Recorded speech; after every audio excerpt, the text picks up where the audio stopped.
Have you ever felt that no matter how hard you try, something is always missing? That happiness seems just out of reach? Perhaps the answer lies in one of the most powerful speeches in history, the Sermon on the Mount. Now, imagine this. You are there, standing on a hillside in Galilee. The warmth of the sun touches your skin. A gentle breeze moves through the crowd. Silence falls as people gather, waiting. They have come to hear a man, unlike any other. A voice that carries both wisdom and mystery. But what he says, it challenges everything. He does not praise the powerful. He does not promise wealth. Instead, his words reveal a path to something far greater, true happiness. And today, we will uncover that path together.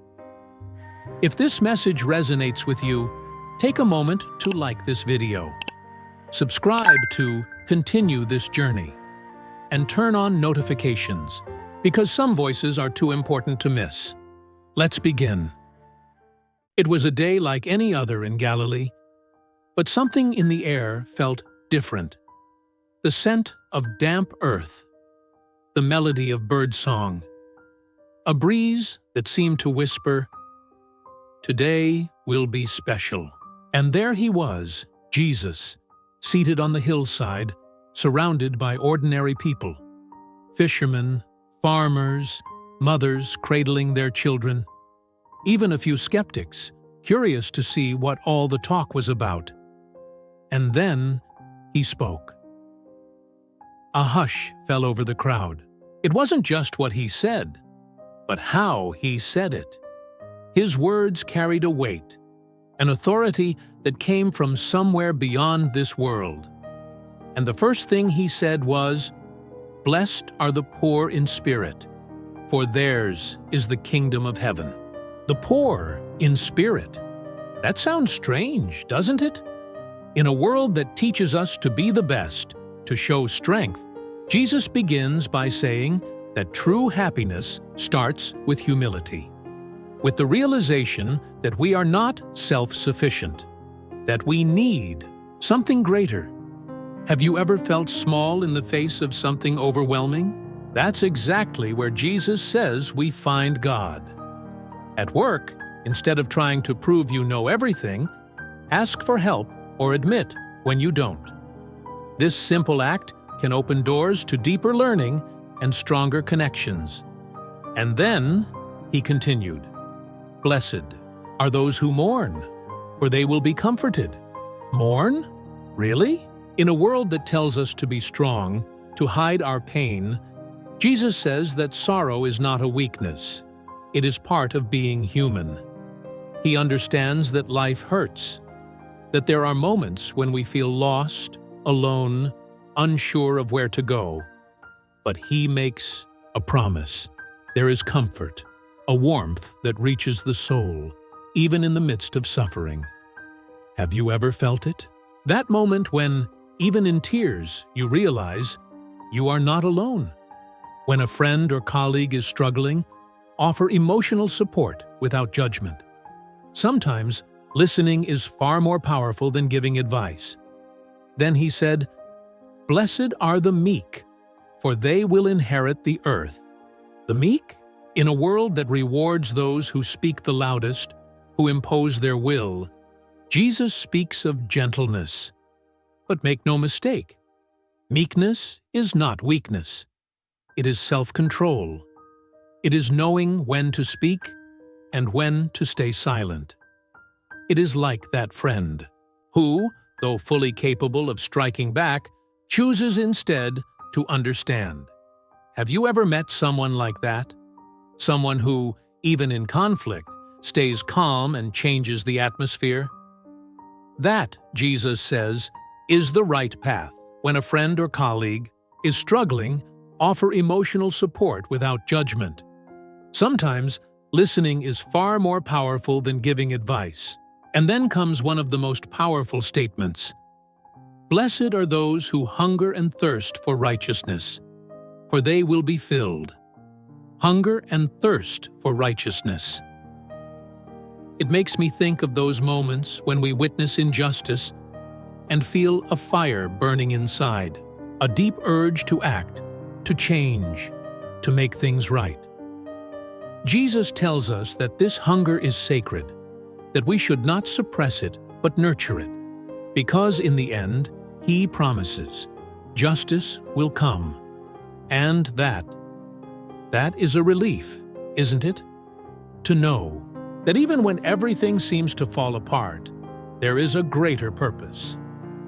In your community, support initiatives that promote equality and kindness, donate to families in need, or get involved in educational projects. By the way, if this message is already touching your heart, take a moment to like this video, subscribe to the channel, and turn on the notifications.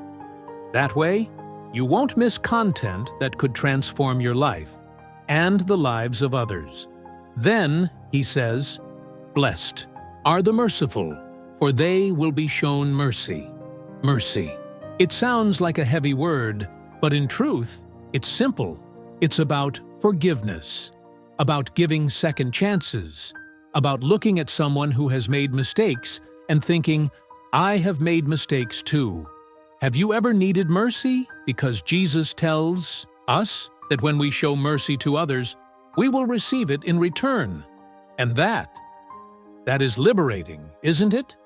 At work, instead of criticizing a colleague for a mistake, offer help to fix the problem. A simple act of compassion can strengthen the entire team. And He continues, "Blessed are the pure in heart, for they will see God." Pure in heart. This is not about being perfect. It's about being authentic, about having no hidden motives, about not pretending to be something you are not.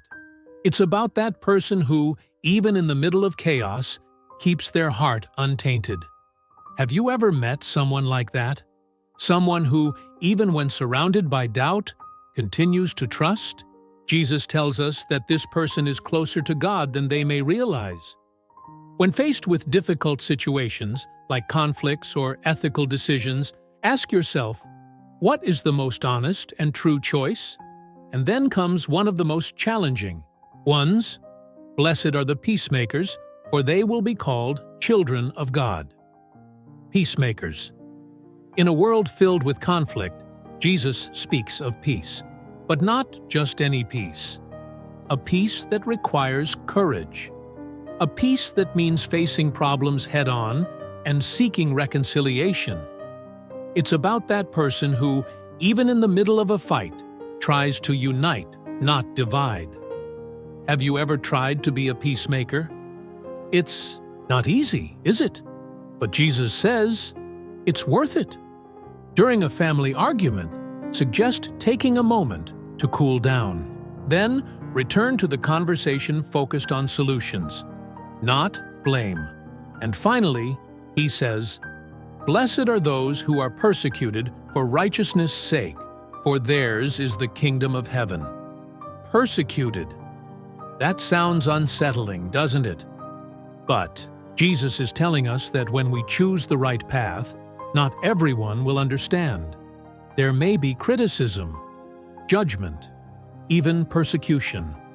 But He promises there is a reward, and not just any reward. It is the kingdom of heaven. It is the certainty that, in the end, everything will make sense. And then, Jesus speaks in pure poetry. You are the salt of the earth. Salt. Something so simple, yet so essential. With these words, He reminds us that each of us has a unique purpose.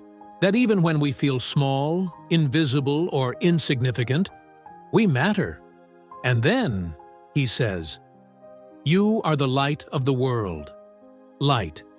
Something that illuminates, that guides, that brings warmth.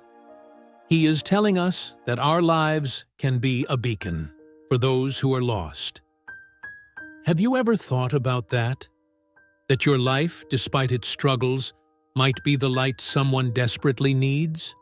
So what does all of this mean for us today? How do we apply these lessons to our daily lives? First, we must understand that true happiness isn't found in what the world offers, but in something greater. It's about choosing humility, mercy, and a pure heart. It's about being salt and light, even when no one seems to notice. It's about building our lives on what truly matters. So, let me ask you, which of these lessons spoke to your heart the most? Which one will you put into practice today? By the way, if this message has already touched your heart, take a moment to like this video, subscribe to the channel, and turn on notifications. That way, you won't miss content that could transform your life and the lives of others. So let's leave here today with our hearts full of these lessons, and let's strive every single day to be salt, light, and love in this world. Shall we?